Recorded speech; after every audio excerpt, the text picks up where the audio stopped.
Welcome to the NSU Simulation Center Student Orientation. My name is Brittany Machine Campos. Let's get started.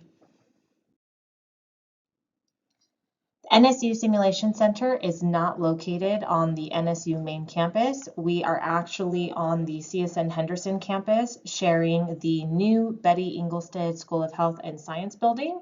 Our address is 700 College Drive, Building H, Henderson, Nevada. When you arrive to the Betty Engelstad Health and Science building, when you enter, we are on the left-hand side, closest to the bathrooms. You will see the School of Nursing Simulation Center sign. That is our main entrance door, and then you will know you have arrived to the right facility. And on a side note, parking is free, but parking does become limited, so make sure you arrive early so you can find a parking space. The Simulation Center staff is here typically Monday through Saturday. Our hours all typically vary. It just kind of depends on the day and what's going on the schedule. But we have an open door policy. Our offices are all in room 283. So if you need to come talk to us or schedule a meeting, come locate us. Your Nevada State University identification badge, also known as your Scorpion card, is your access card to the Sim Center. Please make sure you have it with you at all times, anytime you are coming to the Sim Center. It will get you access through the main entrance of the Betty Engelstad building, our main entrance doors into the Sim Center. We have a student lounge on our premises, so you'll have access there. And again, as I mentioned, make sure you have that NSU identification badge, also known as your Scorpion card, anytime you come to the facility. No non-NSU nursing students are allowed on Sim Center property, so this is just a way for us to ensure that only students from the nursing program are coming to the Sim Center. Our hours of operation are Monday through Friday, 8 a.m. to 10 p.m. and Saturday, 8 a.m. to 5 p.m.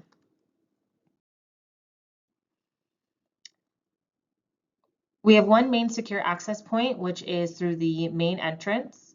If your badge is not working in the first week of lab, please ring our doorbell, and you're going to need to report any badge issues immediately to James Allen. Please do not prop the doors. This is a security violation. So again, just ring the doorbell if your badge is not working. And the badge that I am referring to, like I mentioned previously, is your NSU identification badge, also known as your Scorpion card.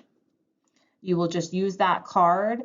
And in the picture, it shows a black Marlock card reader with the red light. That is where you place your card to get access into the facility. It will glow a green light and then unlock those doors, and then you should be able to enter the facility.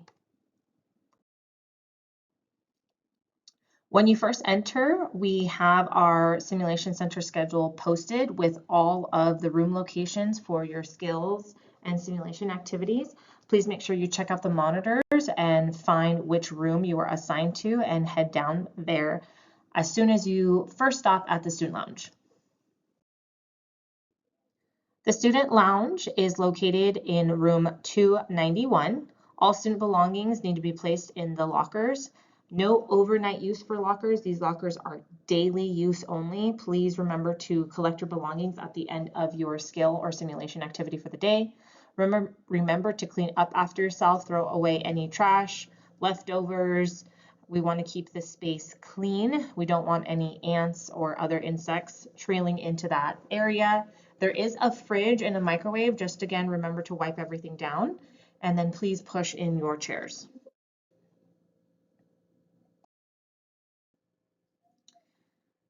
The Simulation Center has well over 100 plus items of medical equipment and simulation equipment.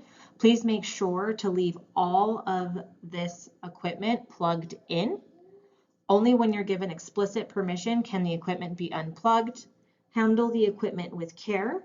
The equipment is expensive and cannot be easily fixed or replaced. So if you are unsure on how to maneuver or properly use a piece of equipment, refer to either your instructor or an SOS, also known as a simulation operations specialist, for assistance. And of course, report any damages or concerns to your SOS on duty. There is no audio or video recording from students at the NSU Simulation Center property. There is one exception, correction, two exceptions. The first is only simulations are recorded by Simulation Center staff from our approved AV system that is stored for training and educational use only. Your simulations will never be posted on social media without explicit permission.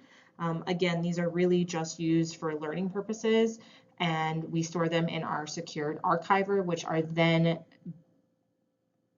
destroyed after 5 years per our policy. In addition, if a student has to do a third attempt for their high-stakes skill remediation, this will also be audio and video recorded at the NSU Simulation Center. This is part of your BSN handbook and course syllabus, so if you have any questions, please refer to that.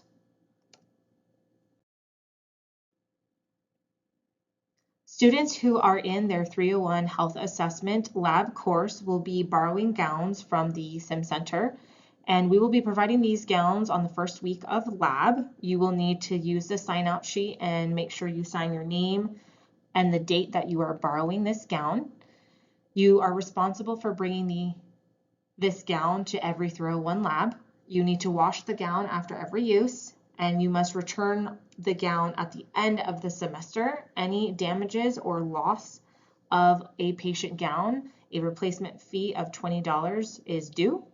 If a student withdraws from the nursing program, they need to contact me via email so we can coordinate when that student can come and drop off that gown.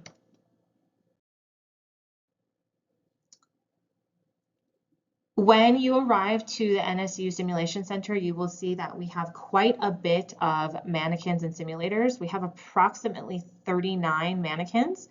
These mannequins are quite expensive, and there are specific rules when handling them. The first number one rule is absolutely no ink or betadine around or on these mannequins. It will permanently ruin the skin of these mannequins. So all Sharpies, highlighters, markers, anything with betadine or iodine product in it needs to be thrown out. So again, no ink or betadine pens in the lab or around the mannequins. Treat all mannequins with respect. Gowns should be retied on the mannequins. Mannequins should not be left undressed. All tape, lubricating jelly, Band-Aids, etc. needs to be removed at the end of your lab. Remember to power off your mannequins and vital sim pads when not in use. And again, don't fret, I will teach all students in the first week of lab how to properly power on and power off their mannequins. If there are any damages, issues, or concerns, please report this immediately to your SOS on duty and your instructor. One of the many types of mannequins that we have is the nursing and simulator, shown here in the picture on the left-hand side. One of the major things you can tell with this mannequin is that this mannequin has a wig on their person at all times. This mannequin can blink, has vital signs, has bilateral pulses from the carotid down to the pedal. You can do bilateral blood pressure on either the right and left arm. They can do NG insertion, Foley insertion, trach care. The only things that we cannot particularly do with this mannequin is this mannequin is not IV capable, therefore an IV arm task trainer will be placed on the side when that skill lab is being taught that week. And then additionally, there are separate injection pads that will also be provided for students to practice on with this particular mannequin. The nursing and mannequin is now different from this simulator in the sense that this particular mannequin has no wig, the eyes do not blink, but you can poke this particular mannequin for all sub-Q and IM injections. This mannequin has 6 locations, 1 on each shoulder, 1 on each hip, and 1 on each upper thigh, with a total of 6 locations. Students, please remember to empty out these injection pads. They do pop out quite easily from the mannequins, and you just squeeze the excess fluid out into the sink. The IV arm is on the left arm of the mannequin only. As for the right arm, it is blood pressure capable only. This mannequin only has radial and brachial pulses on the right arm. But as for the skill functions, this mannequin can do vital signs, med admin, NG insertion, Foley insertion, trach care, and IV. Nursing tote bags, I mentioned this several slides prior. Students will have nursing tote bags given to them in the first week of their 308 lab. And students are responsible for bringing their tote bags to every skill lab from now until they graduate. So this includes 308 lab, 328 lab, and 428 lab. Please, students, make sure you also bring your tote bags to any open lab appointment that you attend. These tote bags have all of your supplies, such as your IV therapy lines, your Foley kits, your NG tubes, etc., etc. The only time students do not have to bring tote bags are for testing days. You may leave that at home. If a student forgets a nursing tote bag, it is a replacement fee of $130. Failure to bring your tote bag is a deduction in points for preparation for the day in your designated lab course. So again, that might be 308, 328, and or 428. Disposable supplies are the one thing that is not placed in your tote bag. All disposable supplies are actually in the lab cabinets in all three sections. Students can help themselves, but please do not be wasteful. Again, this can include gloves, tape, Tegaderm, lubricating jelly, alcohol swab sticks, prep pads, so on and so forth. So again, grab what you need, but don't be wasteful. There are two limitations in lab where students are limited on the quantity of that particular disposable item, and that is for sterile gloves, 2 sterile gloves for practice, 1 during open lab, and IV catheters are 1 IV catheter per 1 hour of skill lab practice. Medications at the simulation center are all fake. They are for only educational use, not for human or animal use. So please don't take them home with you to try to take care of your sick child, parent, or dog or cat. The spelling is slightly different, so you'll notice that maybe a vowel is missing, but again, don't fret, that is just for copyright purposes. Do not throw out any empty vials or IV bags or medications. Everything at the simulation center is refilled and repurposed. Students are responsible for refilling all of their medications with sterile water. Pills are not to be opened. They will just be simulated when handling them to your patient. And then, of course, all medication needs to be returned to the SIM cart that you grabbed it from. Every item has a colored dot associated to the SIM cart that it came from. Regarding the SIM carts, these are our medical pieces of equipment that simulate what is also known as a Pyxis, a medication dispensing system that you would typically see in the hospital. It is mobile. This is one of the few pieces of equipment that can be moved at the simulation center. It just needs to be reminded that at the end of your lab, all students are required to plug their SIM carts back in. Please return all medications to their appropriate color-coded cart. As you can see in the picture, this particular SIM cart has a turquoise green dot on the top of that desktop. So all the medications in this particular SIM cart have that same color associated with it. Students are responsible for returning their medications, for cleaning up. That is just part of their closing duties before they're excused from lab.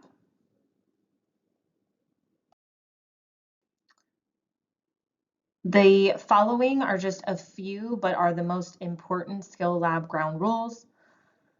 Again, I will reiterate, no ink, pens, Sharpies, or markers are allowed in the skill lab spaces or simulation spaces. All personal belongings go in the locker room. Students are to plug in their SIM carts at the end of lab. 2 stools are expected to be returned in front of each hospital bed. Students who fail to put the stools back will actually lose stool privileges in the following lab, which means everyone in their skill lab will also lose those privileges for the duration of that lab. So if your lab is 6 hours, that means you and your cohort will have to stand for 6 hours if somebody in your group fails to put the stools back. Students need to wear gloves when working with the mannequins anytime they're working on the mannequins. Treat everyone with respect, including the mannequins, your peers, staff, and faculty. Clean up after yourself. You are to leave the skill lab as clean as you found it. Call for help with mannequins and equipment. Report any damages immediately. And again, all ground rules are posted in all of the skill lab spaces next to the sinks.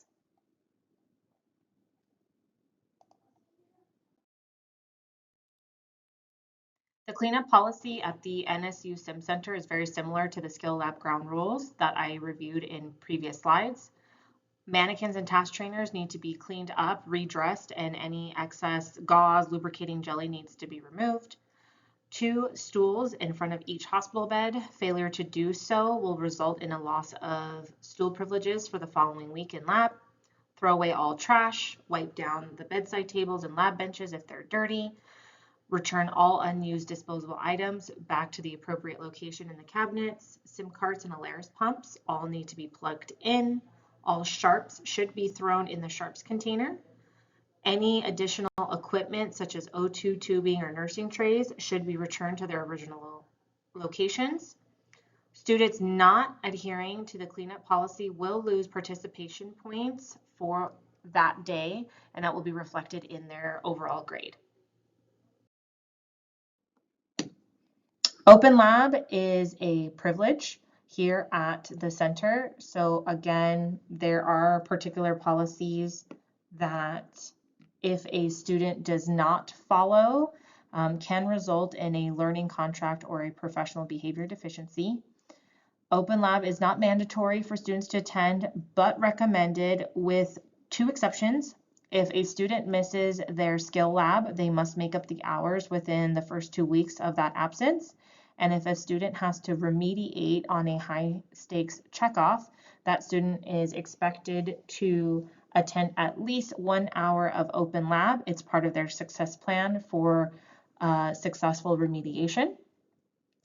The Open Lab link is posted here. It's also provided to you by Dr. Baden Fox as well. He usually sends out that announcement. And then in the next presentation that you will have to view is how to register your Acuity account for Open Lab. Even if you don't think you're going to use Open Lab, all students are required to create an Acuity account and submit that registration on Canvas.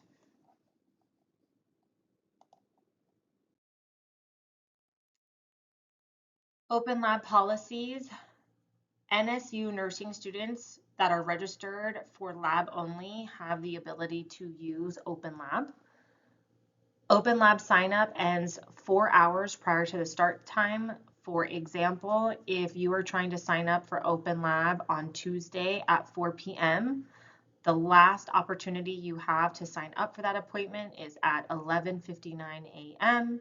Once it's 12 o'clock, Acuity automatically locks out any new sign up. So make sure that you sign up with plenty of time in mind.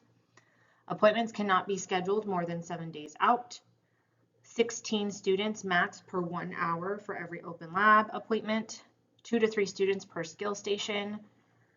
You must have an appointment for Open Lab, no walk-ins or guests outside of NSU nursing program. When your appointment is over, you need to clean up and leave. When you first enter Open Lab, you need to check in with our student workers for attendance. They're also known as PALs. All students are allotted 3 Open Lab appointments a week. That recycles at the beginning of every new week, which is Sunday.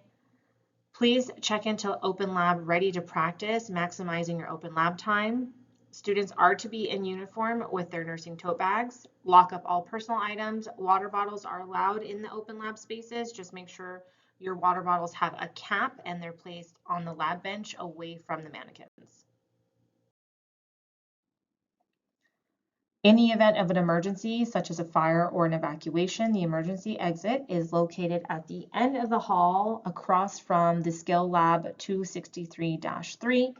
All students, faculty, and staff will exit through the emergency exit and meet at the front of the building in the parking lot. Students, please don't leave. We need to make sure that you are accounted for. Most of the time when we do have a fire drill or an evacuation, we've all been allowed to get back into the building, so class or simulations is typically not canceled.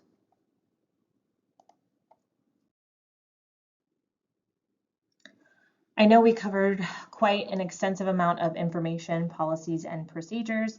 However, we want everyone to be successful for their first semester in lab at the Simulation Center. So just a couple of tips for a successful semester. Time management, please plan accordingly. Accountability, be responsible for your own actions. Professionalism, professional behavior whenever you are representing Nevada State University. Clear communication, this also includes emails and face-to-face interactions. Teamwork, you will learn how to collaborate with your peers, faculty, and staff when you're here at the lab. And also flexibility.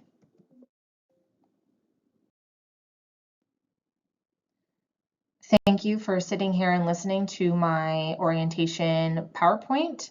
Please remember to go back to Canvas and complete the student orientation quiz and submit your quiz before the first day of lab. We look forward to meeting you all.